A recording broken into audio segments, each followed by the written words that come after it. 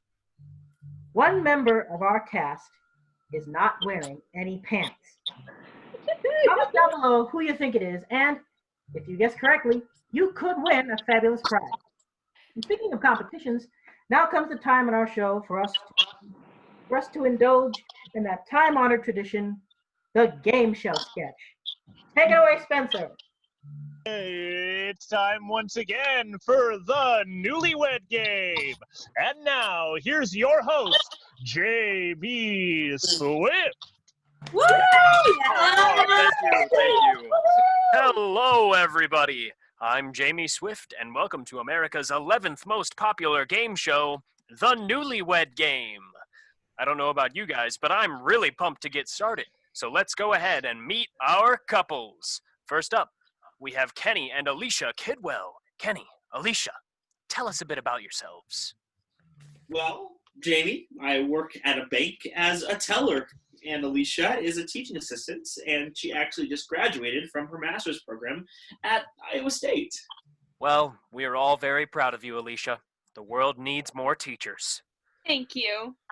Now, on to our next couple, Brandon and Danica Lindstrom. Brandon, Danica, tell us a bit about yourselves. Oh, we're your typical love story. We've been friends since we were kids. We lived 3 doors down from each other. We started dating in high school, and the rest is history, you know? I was so nervous when I asked her out the first time. I didn't know if she felt the same way. I started stuttering like mad. Whoa, hang on, Brandon. Save some of that for the game.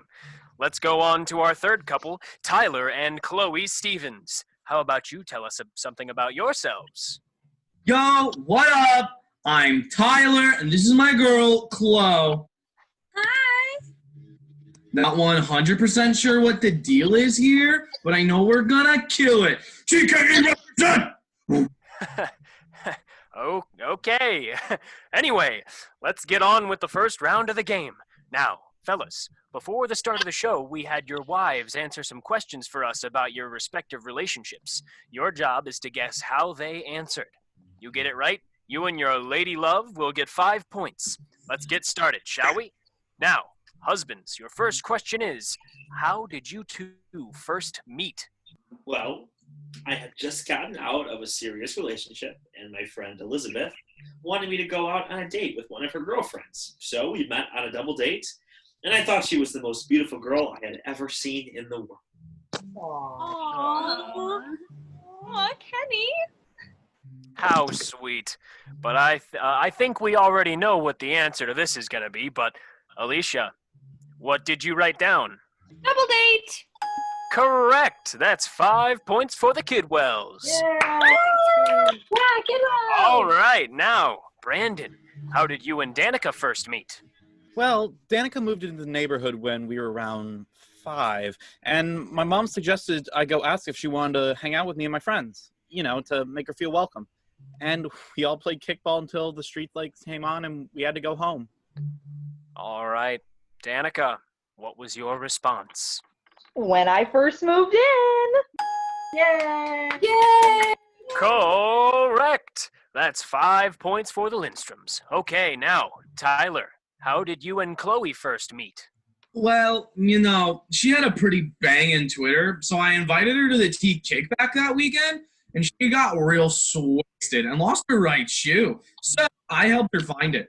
I'm basically her Prince Charming, so my boy Walt Disney wouldn't have come up with this story if it wasn't for me.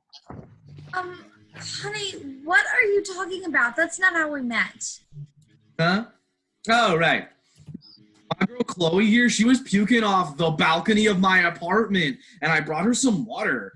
She got some puke in her hair, and I was kind of grossed out, but she had a nice ass, so I just went with it. Sometimes you just have to ignore things for love, you know? Oh my God! We met in biology class. We were lab partners, Tyler. Yeah. God, I miss puke hair girl. Yikes. Okay, so no points yet for the Stevenses, but it's still early in the game. Let's move on to our next question. Kenny, what is Alicia's favorite food? Well, I know she loves my mom's lasagna. I mean, who doesn't? She's like the best cook in the entire world. So I'm going to go with that. And what did you say, Alicia? I actually said tacos. Ooh, no points that go around. Now on to our next couple. Brandon, what is Danica's favorite food? Well, Danica's been trying to eat a little healthier lately, but I sometimes see her sneak a piece of chocolate every now and then, so I'm gonna go with chocolate. And what did you say, Danica? I said chocolate! Ooh, wonderful. That's another 5 points for the Lindstroms. Woo, yeah! All right. Okay. Now, Tyler, what is Chloe's favorite food? Well, you know, some would say I'm a snack, so I'm gonna go with me. Wow. Just wow. What did you say, Chloe? Avocado toast, babe, and you know it. Well, you got it wrong again, Tyler, but it's okay, though, because we have one more question. Yo, before we get to that last question, I'd like to give a shout out to my boy. No, you may not. Oh, come on, bro. Please, he's been a ride or die since day one. Go ahead. Everyone pour one out for Rye. We call him Wonder Bread because he's real pasty. TKE forever. Are you done now? Yeah. All right. Final question. What did your wife say is your favorite part of her body? Oh, man, that's so easy. I'm not ashamed to admit it. I'm a butt man. I like big butts and I cannot lie. You others can't deny. I have to say, what I love most about Chloe is her bodacious booty. I mean, it's not on the same level of puke hair girl's booty. I mean, that girl could make Kim Kardashian jealous. God, I could just see her now in all her Califian glory. Oh, boy. Puke hair girl, if you're out there, I still think about you every day. Not a day has gone by that I haven't thought about you and your glorious can. Say the word and I'm yours, girl. I will leave everything and everyone behind for you. Yeah, Chloe's got a pretty neat little keister. My God! Are you kidding me, Tyler? You told me you were over her. You were married. You're acting like this. I literally have given you so much and you're acting like this? Fine. Be with her. I don't care anymore. It's like finding puke hair girl. Can't even remember her damn name. Bruh. Whoa. Well, we'll be right back with round 2 after these messages. Do you ever wonder what the future holds for you? I am Lady Nadine, a certified psychic, and I can give you a glimpse into what will be. Lady Nadine, I just got an offer for a huge promotion at work, but if I take it, I'll have to move all the way to Nashville. I've never lived anywhere but Decatur before, so I'm a little hesitant. Do you think I should take the job? Well, let's consult the spirit world. Give me your hand. Yes. The spirits are showing me something. It's a huge stack of tires. and the stack is tipping, leaning. It's falling over. And as each tire hits the ground, they melt into puddles. Then the puddles catch on fire, and out the ashes arises a weed whacker. That doesn't really answer my question. Not only do I tell the future, I can reveal deep, dark secrets. Hey, Lady Nadine, I think my wife might be cheating on me. Let us consult the tarot cards. Ah, I see. Sir, you are going to die a horrible, horrible death. Okay, but is my wife cheating on me? Your wife is also going to die a horrible, horrible death. Hi. I'm kind of new in town and I'm a little lost. I was wondering if... Ah, yes. The spirits had told me you'd be arriving and that you were in need of guidance. Really? Come, I will perform a reading for you. Actually, miss, I kind of need to... Give me your hands. Okay. Yes, yes. The spirits are beginning to show me something. It's a letter. It's the letter J. Is there a person in your life whose name begins with the letter J? No, not really. A John or a Joe? Strangely enough, no. I mean, those are some of the most common names. Yes, it's definitely a John. Jonathan, to be specific. This Jonathan, he is your significant other, yes? Actually, I'm not dating anyone at the moment. They're giving me a message about Jonathan. They're saying that he is not to be trusted. They're saying that you're in grave danger, that he's planning on poisoning you at dinner tonight. Whatever you do, you can never see Jonathan again. You must leave town without a trace, and you must leave now. Leave and never return. I'm sorry, are you on drugs? The future can hold such beautiful things for you. All you need is a little guidance, and my business is to provide that guidance. So come down to Lady Nadine's and let me make a fortune. I mean, read your fortune. Can anyone here tell me how to get to the Chinese tea garden? Lady Nadine's, 351 South Water Street. And we're back. This next sketch is actually something that I wrote specifically for this show. I took a little bit of inspiration from a sketch they did on Saturday Night Live about 6 years ago when Witherspoon hosted, and I kind of figured, in these trying times, the world could use a little more Minnesotan humor. So I hope you enjoy it. So my sister got stuck nursing all those little baby possums back to health. Oh my. That must have eaten into her budget something fierce. Oh yeah. But those possums grew up to be such cutie pies. Want to see? Oh, for sure. Yeah, let's see them. Oh, here they are. Oh, for cute. They're adorable. Oh, yeah. Oh, it's been so long since we've had a nice little chat like this. I know. We hardly ever get together anymore. Well, I tell you, after the week I've had, it's nice to just sit and talk with you guys. I have had such a week. Oh, what happened, Barb? Well, I just got these new next door neighbors, and they are a bunch of weirdos. I went over there to sort of welcome them to the neighborhood, see if they needed any help moving in. And there was this odd looking fella that answered the door, kind of short, dressed like a landscaper, and he had these kind of weird knees.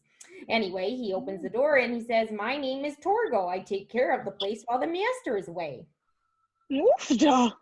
And I peek inside a little bit and I see all these hand sculptures. I mean, all these sculptures of hands. Put wherever a sculpture of hands could be put.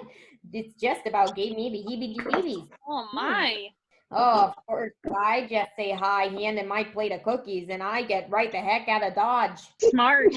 Oh, Barb, those new neighbors of yours sound downright spooky. Oh yeah, there's not as bad as the last fella though. You know, the one that kidnapped and ate all those kids. Oh, now he was a scary guy. His wife was nice though. Shame she got blown up. Yeah. Well, I've had a rough week too, don't you know? The darndest thing happened to me. I got abducted by aliens. Good gracious, Lori. When did that happen? Well, Tuesday night while I was watering the daylilies, this big white beam comes out of nowhere and lifted me up into a spaceship. Once I was there, these big slimy purple things approached me and started looking over me, scanning me with these weird scan gun thingies. Oh. And then they shined this bright light in my face, and I was out cold for who knows how long. When I woke up, I was lying on a surgical table with a slimy purple baby on my chest. Oh. And then they beamed me back down with the little critter. When we got back down to Earth, wouldn't you know it, the darn thing looked just like a normal human baby. Want to see? Oh, for sure. Oh, yeah, let's see. Cute. He looks just like you. I could just heat him up. I know. I'm going to have a heck of a time explaining him to Harold, though. Well, girls, you would just not believe the week I had. I can barely believe it myself. What happened, Evelyn? Well, I was in the kitchen doing some cleaning when all of a sudden I get this horrible feeling come over me, like a sudden realization that the powers that be in the universe seem to mock my very existence, that my whole life has been this one long fool's errand. I get so overcome with this deep, profound sadness that I black out for a good 3 days. When I came to, I was standing right at the Pacific frickin' Ocean. I mean, feet in the water, looking out at the big blue void ahead of me. I still have absolutely no idea how I got there. Oofda. You know, that happened to me once, only I ended up on stage at the Apollo Theater in New York City. I must have been doing pretty good there till I snapped out of my funk. Oh, my. Hey, Mom. Oh, hi, son. How was school? Good. Mom? Yeah. Why is there a half-dead man tied up in our garage? Oh, for Pete's sake. We must have got so caught up in our conversation, it completely slipped our minds. Yeah, we'd forget our heads if they weren't screwed on. Well, we better get back to work. Those organs aren't going to harvest themselves. Don't you know? Right. And blackout. This next sketch takes place on a train.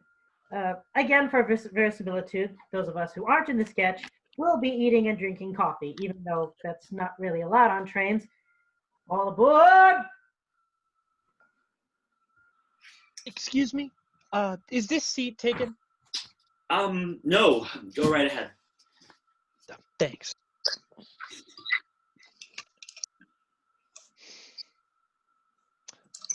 Are you gay? What? Are you gay? No. Okay.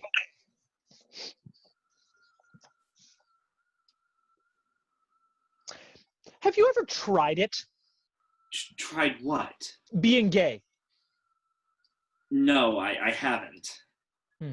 I tried it for a bit last year, but it never really took.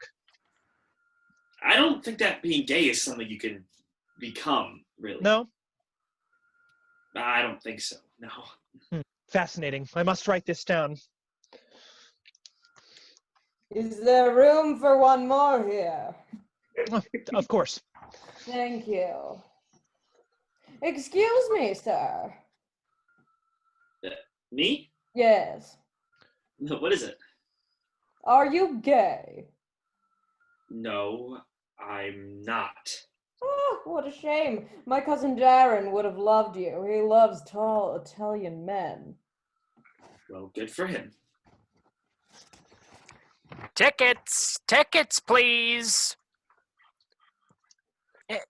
Excuse me, sir, but are you gay? Christ, what am I, wearing a sign or something? Did you find out? Is he gay? No, I'm not gay. Aw, shoot. Are you positive, sir? Yes. Are you questioning, maybe? No, what is wrong with you people? Why are you all so obsessed with my sexuality? Methinks the lad doth protest too much. Ugh, I have got to get out of here. Well, I better get back to work. Miss, are you gay by any chance? Why, yes. Oh, Yes, I goody, am. I found one. Would you mind if I asked you some questions? No, not at all. Great. And blackout.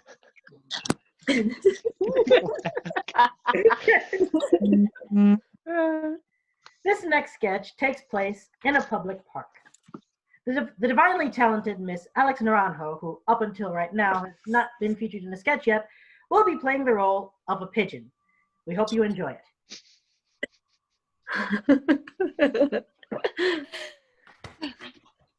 Here's the spot I was talking about. I was biking home from church one day when I passed by here, and I figured it would make a perfect meeting spot for us. Not too many people hang around here, and those who always do mind their own business. What do you guys think? I like it. It's nice and peaceful. And there's a lot of room to run around. I like it too, Bridget. I think it's perfect. So we're all agreed? Yep. Pretty much. Great! I hereby declare this spot to be the official meeting place of the Decatur Horse Girls Club.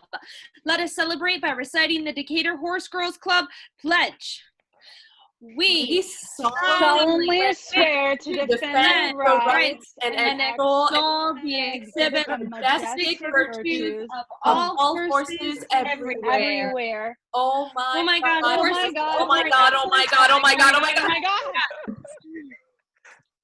Okay. So now that our first order of business is over. Horse faces. This is our turf. Yeah. What the? Who are you? We're the chief members of the Macon County of the National Association of Cat Girls.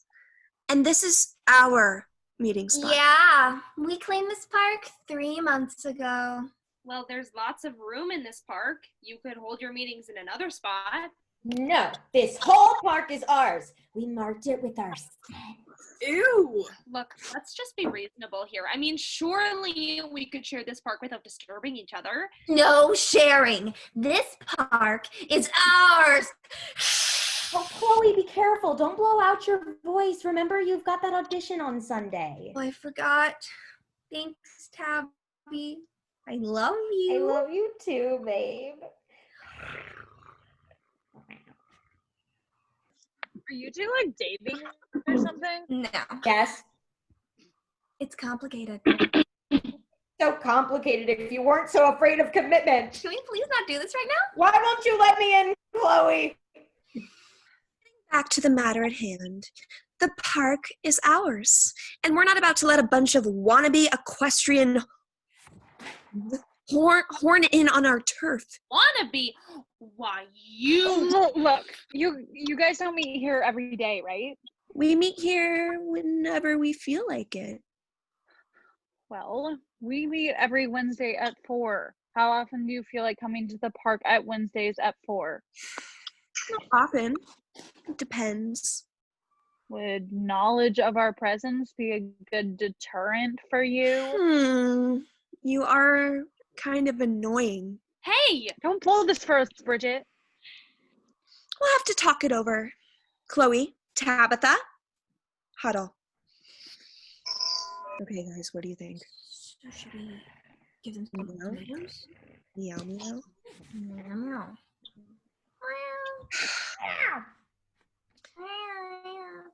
Cut that out. Okay, we've come to a decision.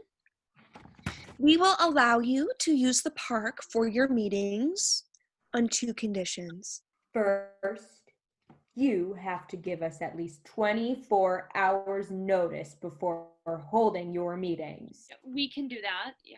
Second, you have to post a video of the 3 of you saying, cats rule, horses drool, to Facebook. And it has to stay up for no less than 2 whole days. What? Never. I'd sooner eat kitty litter. We can make that the second condition instead, if you'd like. Oh, okay. We'll do the video. Shauna, are you insane? They'll kick us out of the Horse Girls Club. Bridget, we are the Horse Girls Club. We're it. It's just us. Yeah, but we'll never be able to show our faces at the ranch ever again. None of us have ever been to a ranch. Though, someday. Let's just do it, Bridget. We're never gonna find a better meeting place than this. No, I refuse to kowtow to these feline freaks. That's not the way of the majestic horse. You mean those animals that crap wherever they want and don't even stop trotting to do it? Yeah, real majestic. Shut up, you. Say it, Bridget. Let it out. Give in to your inner cat. Say it. Say it. Say it. Say it. Finish the sentence, Bridget. What am I? Bitch! I've never used that word before in my entire life. We should leave. Well, what about our spot? We'll find somewhere else to go to have our meetings. Come on, let's go. Is the meeting officially adjourned? Okay, what part of "come on, let's go" escapes your grasp, jackass? Oh my god, I did it again. I'm so sorry, Sean. I have no idea where all this is coming from. Look, let's just get out of here. Okay. Bye, Felicia. Soon her transition to the dark side will be complete. Wait, I thought we just wanted them off our turf. We did. Pissing off that uptight horse girl was a bonus. Soon she'll realize the error of her ways and the superiority of the cat, and she'll be mine. I mean ours. She will be one of us. Ooh, Luna's got a crush. Shut up. I do not. Luna's in love with a horse, girl. Luna's in love with a horse, girl. Up. Luna and Bridget sitting in a tree. Wait, please. You guys suck. You still love us though, right? Yeah. We love you too. No nuzzling. Sorry. And blackout. Yet another marvelously brilliant performance by Miss Alex Naranjo. You know, let's all just give her a hand. Woo! Yeah! Yeah, Alex! Love you, Alex. I worked really hard today. Alex! My favorite pigeon. I'm so happy. And now that we've given you just the easiest bit of a morsel of what Miss Alex Naranjo can do, it'd be absolutely criminal to deprive you of more. Fortunately, she's also in the next sketch, featured prominently in the role of Miss Moreno, a kindergarten teacher. School bell noise. Okay, class, settle down. Oh, that's what I'm like. Settle down. I don't want to color. Thank you. Now, class, I've got a very special treat for you today. How many of you know who Sarah Sunshine is? I do. Only me. I do. Wonderful. Well, she's been very kind to come by and sing a few songs with us. So let's give her a nice big welcome. Come on, Miss Sunshine. Hello, kids.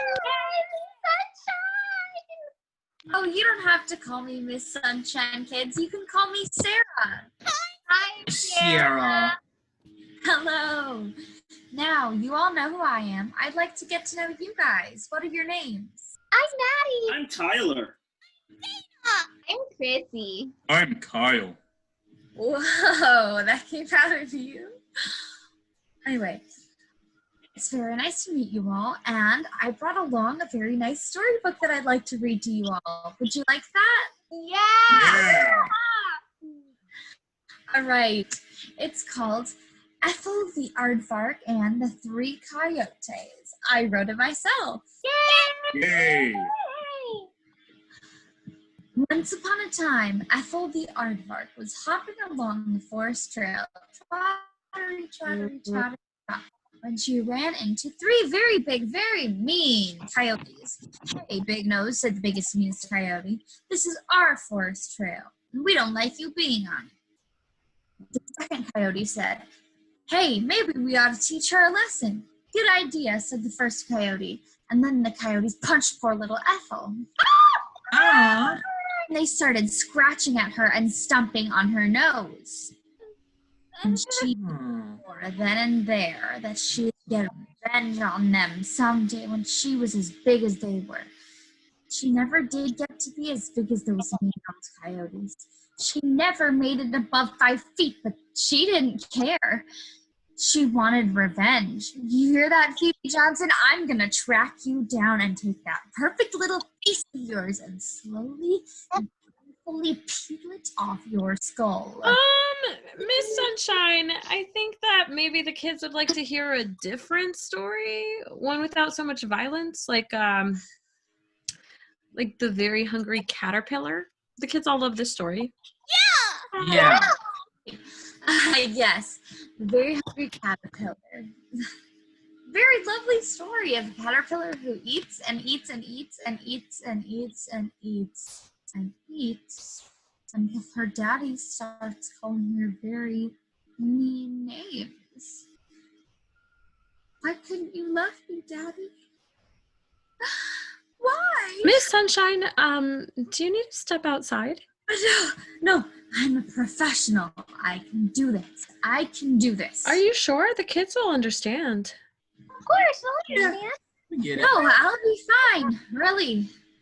Okay. You know what I think would cheer me up? A song. A nice, lovely little nursery rhyme. Wouldn't that be fun? I guess so. Yay, a song! All right, and I know just the perfect song. Little Bo Peep. Are you sure you want to sing that song, Miss Sunshine? It's just a nursery rhyme. What's the harm? Well, it's just that... Never mind.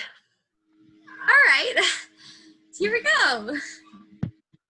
Little Bo Peep has lost her sheep and doesn't know where to find them. Leaves them alone. Oh dear. And then leave them alone, and they'll come home, wagging their tails behind them. Oh, okay, well that was lovely, Miss Sunshine. Don't you think that was lovely? Poor little lambs. Son of a... Where did they go? What happened to those poor little sheeps?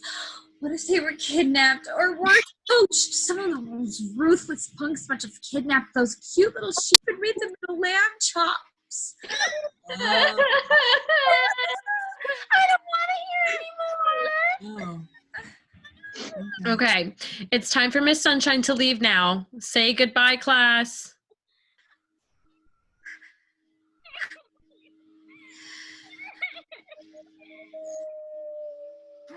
No, I want my mommy too, but my mother is dead. Alrighty, bye-bye, Miss Sunshine. Wait, Miss Sunshine, can you come by my house sometime? My big sister would really like... No, she can't. Now sit back down. Goodbye, Miss Sunshine. Bye. Ugh.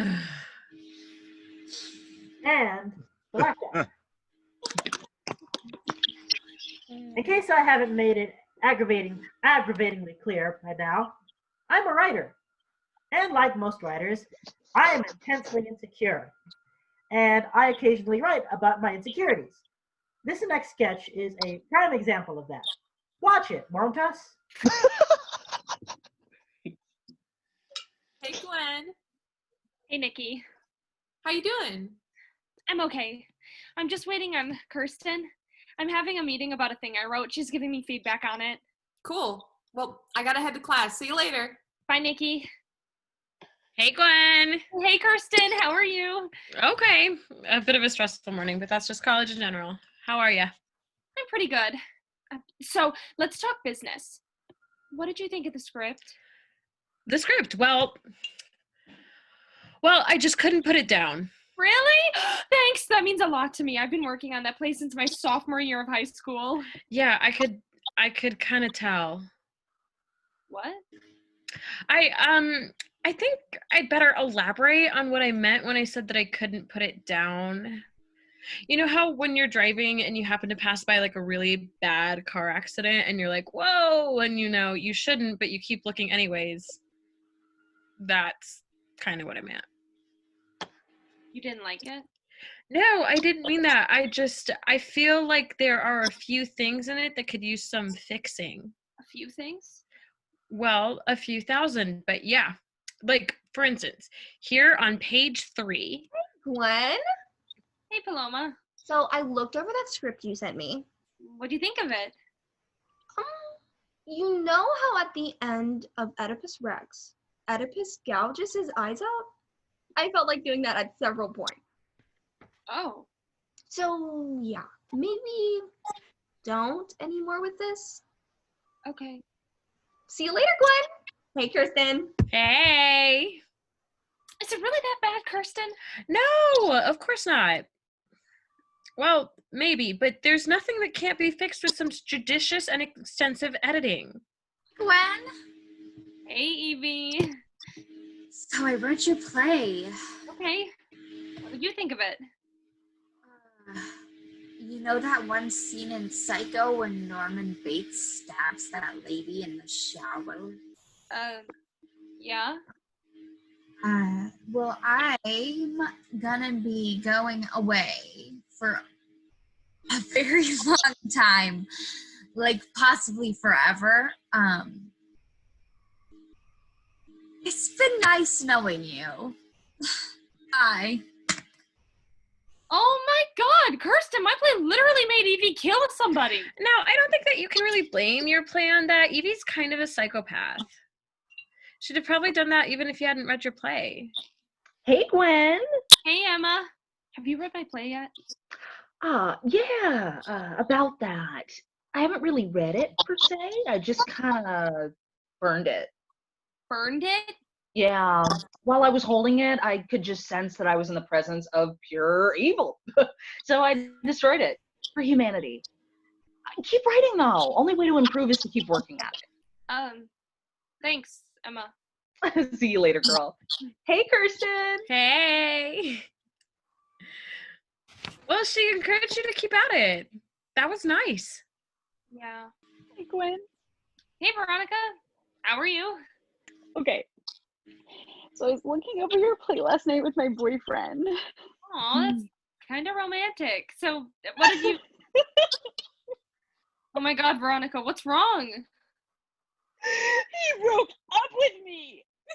Oh! Oh, I am so sorry, Veronica. Your Grammy play ruined my life. I will make you pay for this.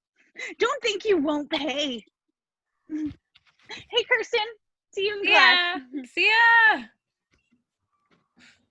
Musical theater majors, what you gonna do?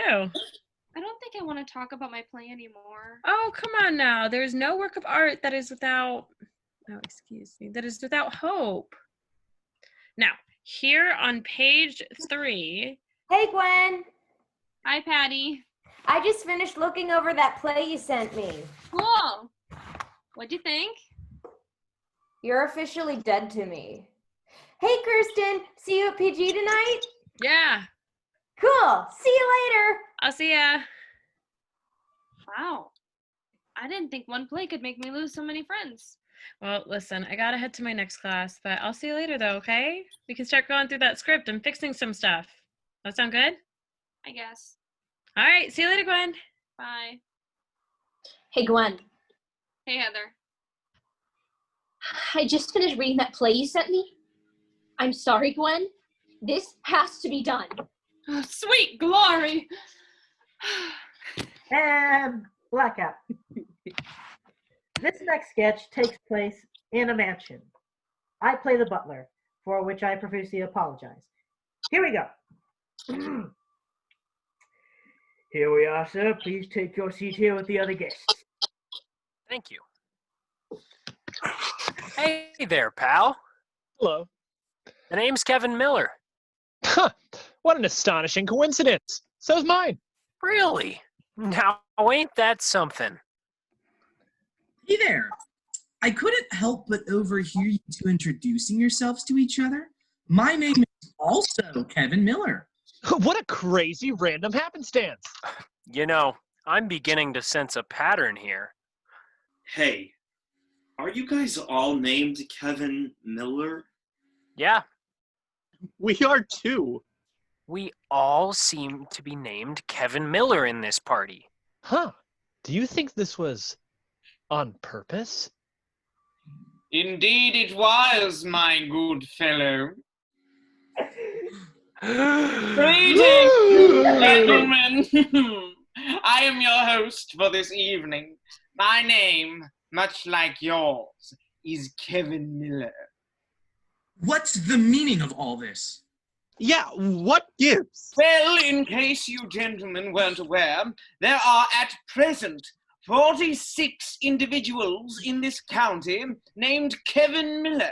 It does seem to be a fairly common name, yes. And therein lies the rub.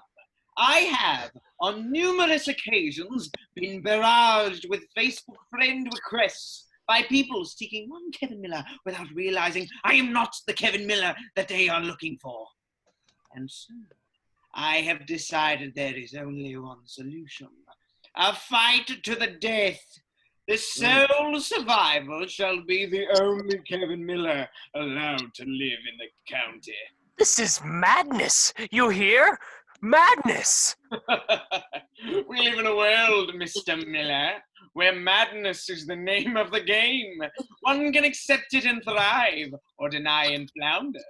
I'll say this much. The latter won't do you much good during the death match. Wait a minute. You said that there were 46 Kevin Millers in Macon County. There's only 6 of us here, including you. Do you honestly expect me to take on 45 other men in a battle of wits and survival? This is merely phase 1. The 5 of you will fight until only one remains. That Kevin Miller will be kept in a chamber in the basement as the other groups of 5 repeat the process. Once I have the champions of all 9 groups, then they shall all do battle against me. Well, that's about the gist of it. There are weapons hidden for you throughout the room. Utilize them as you will. Have fun, gentlemen. I'll see one of you in the morning. No. Excuse me? I'm not doing this. This is stupid. I'm not going to kill somebody just for the sake of being the only Kevin Miller in the county. Me either. Yeah, none of us are. Oh, really? Well, I was gonna, but since no one wants to. What? You were gonna go through with it? Only if everyone else was. I just want to be part of the group. Yeesh. Not cool, dude. Not cool. It's cute how you all think you have a choice in the matter. I'm afraid there's no way out of this for any of you. This building is surrounded by landmines and armed guerrilla fighters. What are you doing? Oh, damn. Who is that? Ugh, my wife. God, she's going to be so pissed. Kevin Allison Miller, what in God's name are you doing? Allison? Shut up! You went ahead and did it, didn't you? You lured these poor men to our house to kill each other. Ugh, I swear you get pettier by the year. You gentlemen may leave now. What about the landmines and the guerrilla fighters? We don't have any of that crap. We just have a chihuahua who still hasn't been housebroken. Hey, here's an idea. How about instead of you spending all this free time you have playing Nero, you teach our dog not to pee on my slippers. Come on, you. Ow, ow, ow, oh my ear, let's go. Huh. That was a weird way to end a sketch. Indeed, that was. Hello, I'm Aria Hawkins. And strange, nonsensical sketch endings like that affect roughly over 3 student-produced sketch comedy programs every week. There is hope, however. Call into our station at 217-424-6377 to find out how you can make a difference. And blackout. Our final sketch of the evening is set in a place I'm sure a lot of us wish we could go to right now, a bar. Or at the very least, we all wish we were drinking right now. I know I am. Enjoy. Hey, Hey, bartender, 3 strawberry daiquiris for me and my gal pals. That's 1 each, not 3 for each of us. I know what she meant. I just clarifying. 3 strawberry daiquiris coming right up. Oh god, the show is gonna suck so hard. There. I mean, really, not a single person in the show knows what the hell they're doing. I wouldn't say that. The girl playing the lead is pretty good, I think. She's all right. She's no Lydia Burke, but she's all right. Lydia Burke. Now there's an actress. She'd blow any of these amateurs we're working with out of the water. Lydia Burke was the best damn actor I ever worked with. Here are your drinks, ladies. Thank you. Hey, how about a toast to Lydia Burke? To Lydia Burke. To Lydia Burke. Cheers, motherfuckers. I remember this one show where Lydia Burke had this one song where she had to swing from the chandelier, and one night one of the wires on the chandelier snapped, but she just kept going until the song was finished. That woman's got ovaries of steel. You said it. One time, some Nimrods were picking on the production of the Laramie project that she was in, and when one of them called the lead the F word, she punched that bastard right in the jaw. The dude lost nearly all of his teeth. Lydia Burke once got a councilman to admit he was cheating on his wife just by giving him the look. She wasn't even confronting him or anything. He was just giving a speech at some grand opening for a store downtown, and he told a really corny joke, and she gave him the look. You know, the one I'm talking about, right? I once saw a director light himself on fire after she gave him the look. To Lydia Burke. To Lydia Burke. Oh. Burke. You know, Lydia Burke was the one who got Sierra Boggess to give up playing Maria in that one concert version of West Side Story. She gave her a good, stern talking to and brought her to her senses. Of course, that punch to the boob probably helped too. God bless Lydia Burke. Salt of the earth, friend to all children. The doctor says I can never have children. To Lydia Burke.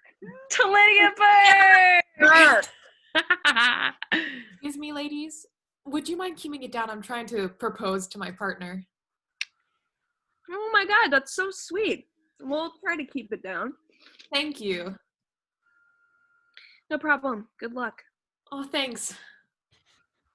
What a nice person. Hey, remember that one time when Lydia Burke officiated 35 gay weddings all at once? Yeah. Oh yeah, that was so cool. Lydia Burke has kicked every single neo-Nazi in Illinois and in the Nards at least twice. Her eyes have guided 58 ships safely back to shore on foggy nights. Lydia Burke owns the devil's soul and part of his left kneecap. To Lydia Burke. To Lydia Burke. You bitches talking about Lydia Burke? Hell yeah, we are. I freaking love Lydia Burke. Oh. Was her roommate freshman year of college. Best damn actress to ever come out of Milliken. I like you. Hey, barkeep, a strawberry daiquiri for my new pal here. Coming right up. You know, Lydia Burke once got an entire audience pregnant just by hitting a soprano high C. If you look at her hair through a microscope, you'll see the lyrics to the Beach Boys song. Wouldn't it be nice? Her spit can cure hepatitis. Mm-hmm. And her urine tastes like peppermint schnapps. Yeah. Every time Lydia Burke orgasms, an angel gets its wings. Hey, are you guys talking about Lydia Burke? We sure as hell are. She saved my entire family from a house fire. And she taught me the true meaning of Arbor Day. Here's your drink, miss. Thank you. Hey, how about another toast to Lydia Burke, huh? To Lydia Burke. To Lydia Burke. Burke. Oh, yeah. Gosh, If you love this Lydia Burke person so much, why don't you marry her? You know what? That's exactly what we're gonna do. Come on, girls. We're heading to Chicago. Come on. Ooh, yeah. Yeah. Here we come. Of all the bars and all the towns and all the world, the loonies always come to mind. And blackout. Well, that's our show. I'd like to thank all of the cast for indulging me as I fed my enormous ego tonight. And I'd like to thank Sawyer Walter and Ben Woodcock, who co-wrote a couple of the sketches with me, a couple of the sketches you saw tonight, and of course Alex, who also helped write one of the sketches. And I'd like to thank you all for joining us. Have a good night, stay safe, stay home as much as you can, and wash your goddamn hands. Good night, everybody. Good night. Yay. Bye.